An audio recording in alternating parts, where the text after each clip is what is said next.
Hey guys, welcome back to another video. In this video today we're going to be showing you how we here at the N-Scale Foxland Subdivision do operations. This is just a little video on how we do it. It's not how real railroads do it, but it's just how we do it and how we find it the simplest. So stay tuned and I'll bring you right over to the video. Alright, so it all starts out with this. Well, correction. It starts out on my computer and I write up a schematic, or I just go on Google Sheets and I make this. And then I print it out and I stick it on this clipboard.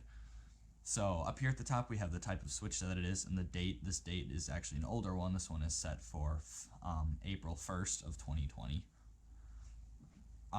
So up here we have our locomotive type.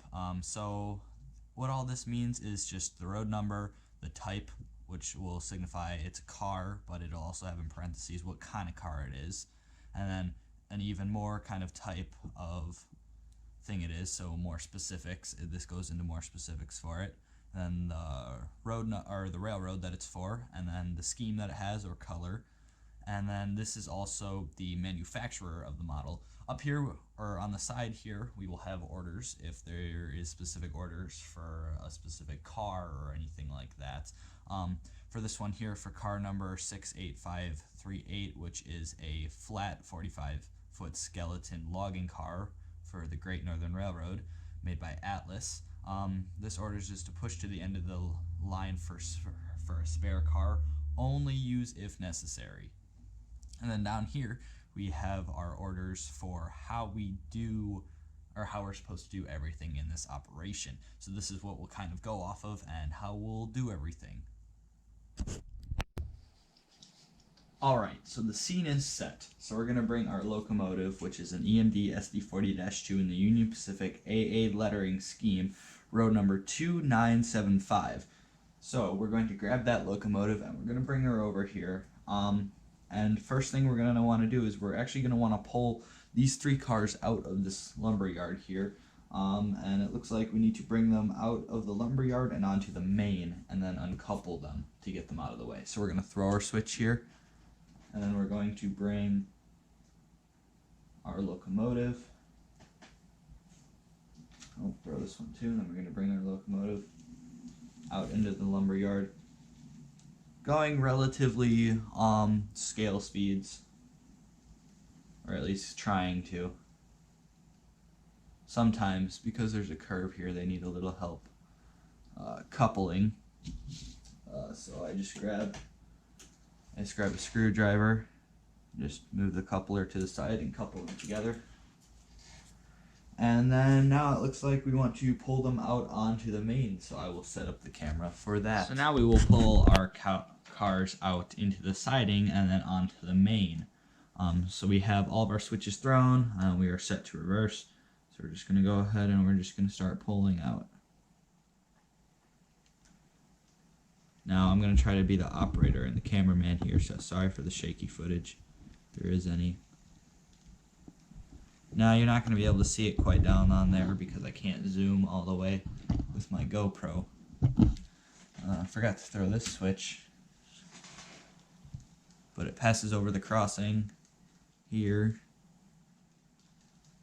under the telephone line, and now it is onto the main. And the last car is now entering the main, so we're going to go ahead and we're going to start slowing down a little bit. And we're going to throw our switch. Now we're going to push the cars to the main. We're going to bring them up past this so that the last car is past this, so we don't obstruct any traffic or anything that's going on. So we're going to slow it down a lot.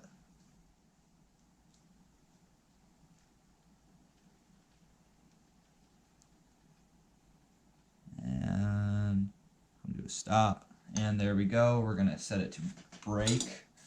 And we're going to grab a screwdriver and just uncouple those cars from the locomotive. And then we're going to reverse. And we are going to go back up to the spur. And I will meet you guys up there. So I actually set up this scene a little bit wrong on accident. This Great Northern logging car, which is now here, was accidentally on the other side, but that's okay. We could just switch it around.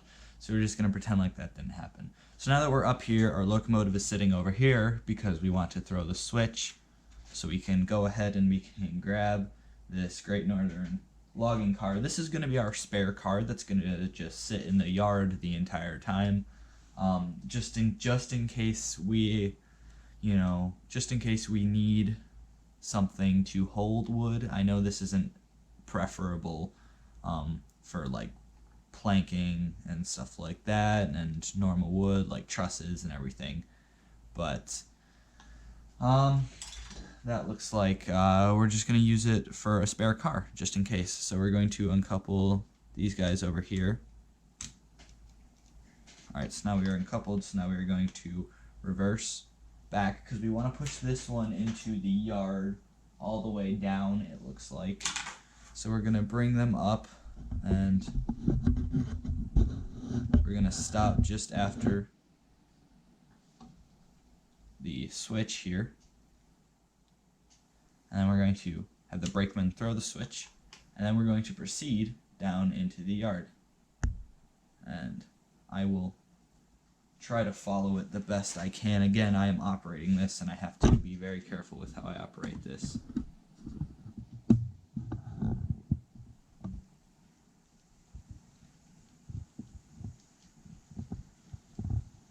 So we're just going to go ahead and we're going to push it right past that back building there because that's where the spur ends.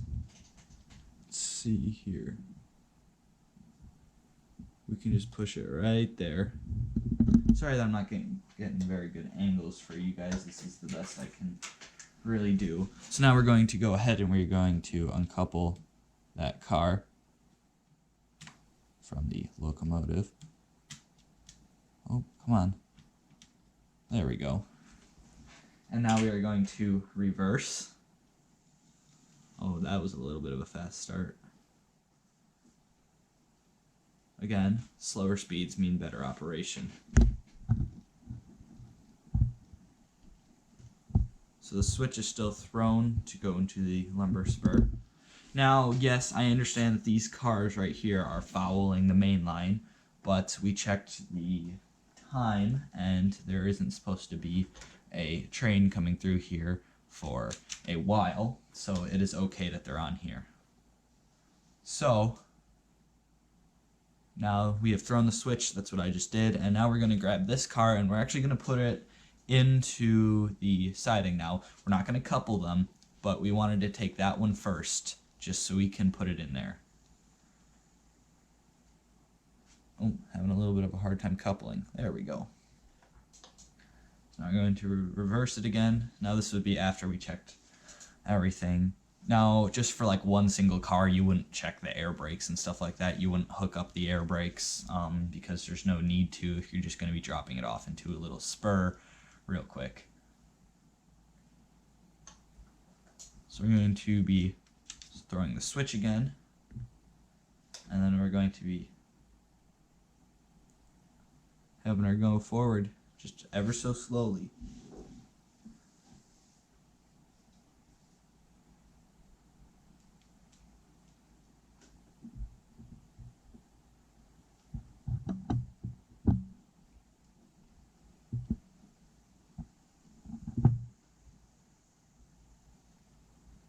Alright, now we're going to slow it down. We're just going to stop it about just a little bit further.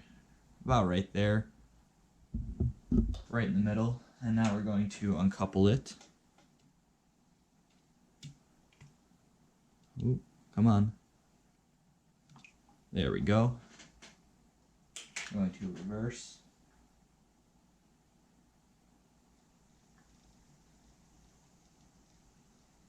And then now we're going to take these cars here that were on the main, and we are going to grab them and we will shove them back up here. So I'll see you guys in just a second. Power of editing, about 3 minutes has passed, so, but that was nothing for you guys. So now we just grabbed our cars, and we're going to make sure that we stop them right before. Now, what would be the signal if we were to install a signal? But we want them in there just enough that they won't get hit by anything if it passes on the main line, but they won't get hit by anything that wants to access the spur. So actually, we pulled just a little bit too far. So we're actually going to back it up just a little bit. There we go. And then if we push it forward, because then that will cut all the slack out of it. There we go.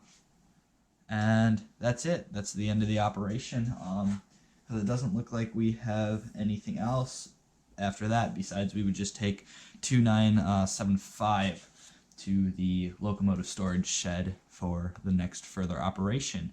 I have not decided which locomotive is going to be the local switcher. I am probably just going to have that MP15 DC over there be the local switcher. So yeah, I'll see y'all in the next video. Bye-bye.